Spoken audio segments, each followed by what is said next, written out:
Bismillahirrahmanirrahim. Assalamualaikum warahmatullahi wabarakatuh. Selanjutnya saya melanjutkan daripada kaidah yang ada di dalam qawaid tasawuf. Dikatakan la yalzamu min ikhtilafil masalik ikhtilaful maqsad. Yaitu tidak harus dari perbedaannya jalur, perbedaannya cara kita mendekat kepada Allah itu menyebabkan perbedaannya tujuan kita, yaitu misalkan ada orang yang menuju kepada Allah melalui jalur sabar, yang satu menuju kepada Allah melalui jalur syukur. Nah, perbedaan cara, perbedaan jalur ini tidak mengharuskan keduanya berbeda nanti tujuannya. Artinya meskipun ada yang menggunakan jalur sabar, ada yang menggunakan jalur syukur, akan tetapi tujuannya sama-sama satu, yaitu apa? Mendekat kepada Allah Subhanahu wa taala. Nah, di dalam tasawuf juga dijelaskan hal tersebut. Jadi apapun metode yang kita gunakan untuk menuju kepada Allah itu tetap diterima oleh Allah Subhanahu wa taala.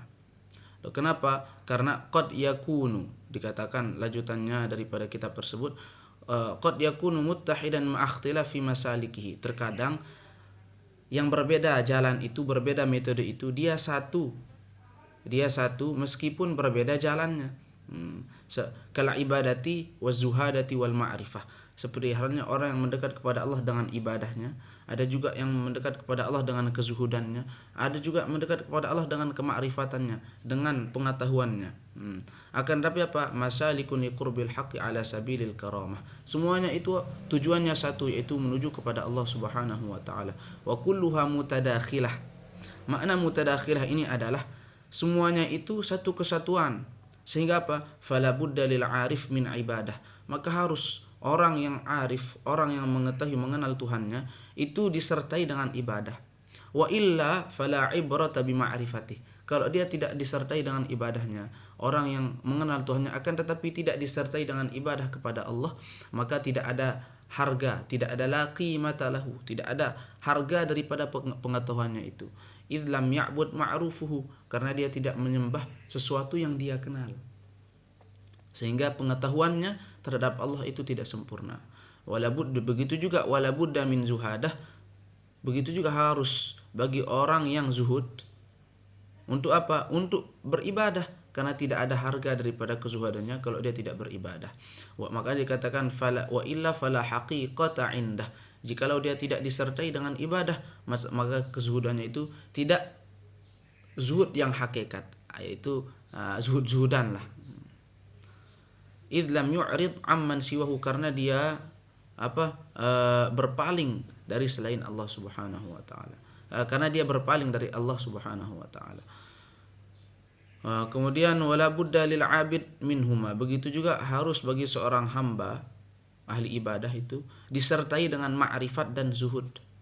Kenapa? Karena la ibrata illa bima'rifatin, karena tidak ada harganya ibadah itu kecuali dengan ibadah. Artinya ibadah itu tidak bisa diterima, ibadah tidak bisa sempurna kalau tidak disertai dengan ilmu. Wala faragha lil ibadah illa yazhud. Dan tidak ada waktu luang dia untuk beribadah kecuali kalau dia juga menyertai hatinya dengan kezuhudan. Karena dengan zuhud itulah waktu-waktu yang dia miliki, waktu-waktu yang Allah berikan kepadanya terasa renggang karena sebab kezuhudannya. Dengan renggangnya waktu, maka dia akan mudah untuk beribadah. Wazahidu kadzalik, begitu juga dengan orang yang zahid, orang yang zuhud. Idz la zuhda illa bima'rifatin. Tidak ada kezuhudan kecuali dengan kemakrifatan, mengenal Allah Subhanahu wa taala. Wala zuhda illa biibadah, dan tidak ada zuhud, tidak dikatakan dia zuhud kecuali dengan dia menjalankan kezuhudannya juga disertai dengan ibadah kepada Allah. Wa illa ada batalah.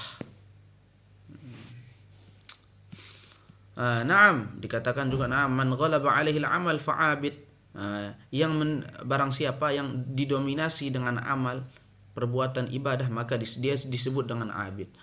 Awit tarku fazahid, atau dia didominasi dengan meninggalkan atau keberhati-hatian kepada hal-hal dunia, fazahidun, maka itu disebut dengan zuhud. Awin nadhru li tasrifil haqq fa'arifun, atau dia meneliti, memikirkan zat Allah, banyak berfikir terkait tentang Allah Subhanahu wa taala, maka dia disebut dengan arif. Wal kullu sufiyah, dan semuanya itu yaitu zahid ataupun abid ataupun arif itu disebut dengan sufi, disebut dengan orang yang mengamalkan tasawuf. Sehingga kesimpulannya, alangkah baiknya ketika seseorang di dalam diri seorang itu terkumpul tiga hal ini.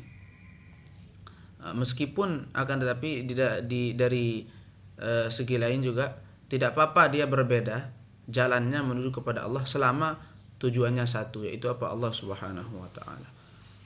Mungkin ini dari video saya saat ini. Assalamualaikum warahmatullahi wabarakatuh.